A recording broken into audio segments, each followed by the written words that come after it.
સુરતના યુવાને પરંપરાગત કૃષિમાં આધુનિક ટેકનોલોજી અને સરકારી યોજનાઓનો લાભ લઈ કમાણી 10 લાખથી ઉપર। લાખો રૂપિયાનું બેંગલુરુનું આઈટી પેકેજ છોડીને વતનની માટી તરફ પાછા ફરેલા સુરતના એન્જિનિયર વિકાસ ગામિતે પ્રાકૃતિક ખેતીનું એક નફાકારક મોડેલ ઊભું કર્યું છે।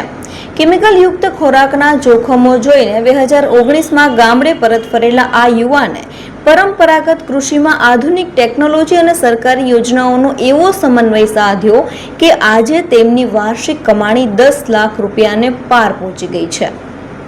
રિવર્સ માઇગ્રેશન અને ગ્રામીણ સશક્તિકરણની મિસાઇલ બનેલી આ કહાની સાબિત કરે છે કે જો સાચી દિશા હોય તો ખેતી પણ ગૌરવવંતો વ્યવસાય બની શકે છે। ચાલો જાણીએ આ પ્રેરણાદાયી સફર। સુરત જિલ્લાના ઉતવા ગામના સોફ્ટવેર એન્જિનિયર વિકાસ ગામિતે વર્ષ 2019માં કોર્પોરેટ લાઈફને અલવિદા કહી દીધું।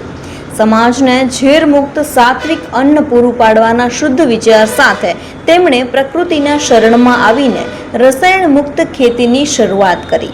એ વિચાર આવ્યો કે મારે ખુદ પણ ઝેર નથી ખાવું અને બીજાને પણ નથી ખવડાવવું।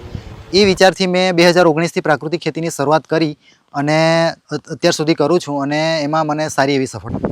એ જંગલ મોડેલ બનાવવા માટે ગુજરાત સરકારે મને 18,500 રૂપિયાની સબસિડી આપી છે, મતલબ કે સપોર્ટ કર્યો છે। 18,500 રૂપિયા આ મોડેલ ઊભું કરવા માટે મને સહાયતા કરી છે। બીજા એવા ઘણા એક સામે મોડેલ ગોડાઉન છે, તો ગોડાઉનમાં પણ સરકારે 30,000ની સબસિડી આપી છે।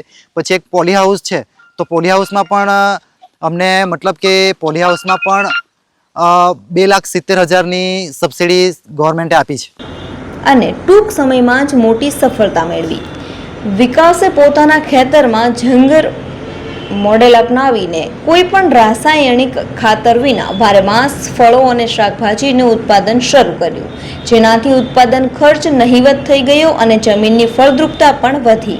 આ નવતર પ્રયોગને વેગ આપવા માટે ગુજરાત સરકારે જંગલ મોડેલ અને બિયારણ માટે 18,500, ગોડાઉન માટે 30,000 તેમજ આધુનિક પોલી હાઉસ માટે 2,70,000ની મોટી સબસિડી આપીને તેમની આ સફરને વધુ મજબૂત બનાવી। પોતાની જૂની આઈટી નોકરી કરતા પણ વધુ એટલે કે વાર્ષિક 10 લાખ રૂપિયાથી વધુની કમાણી કરી રહેલા વિકાસે હવે ગીર ગાયોનું ડેરી યુનિટ પણ શરૂ કર્યું છે। અને વિકાસ ગામિતની વાત કરીએ તો શાકભાજીની સાથે મિલેટનું પણ એ ખૂબ જ આદર્શ પ્રાકૃતિક ખેતીનું મોડલ એ ધરાવે છે।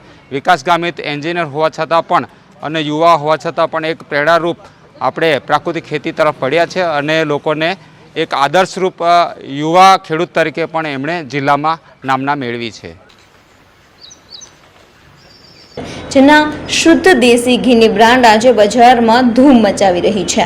શાકભાજી અને મિલેટ્સની વૈજ્ઞાનિક ઢબે ખેતી કરનારા આ યુવાને દક્ષિણ Gujarat chamber of commerce and industries તરફથી યંગ પ્રોગ્રેસિવ ફાર્મરનો એવોર્ડ પણ મેળવ્યો છે। આજે તેઓ ટેકનોલોજી અને સ્વાસ્થ્યના સંગમથી હજારો શિક્ષિત યુવાનોને માટીની સેવા કરવાની પ્રેરણા આપી રહ્યા છે।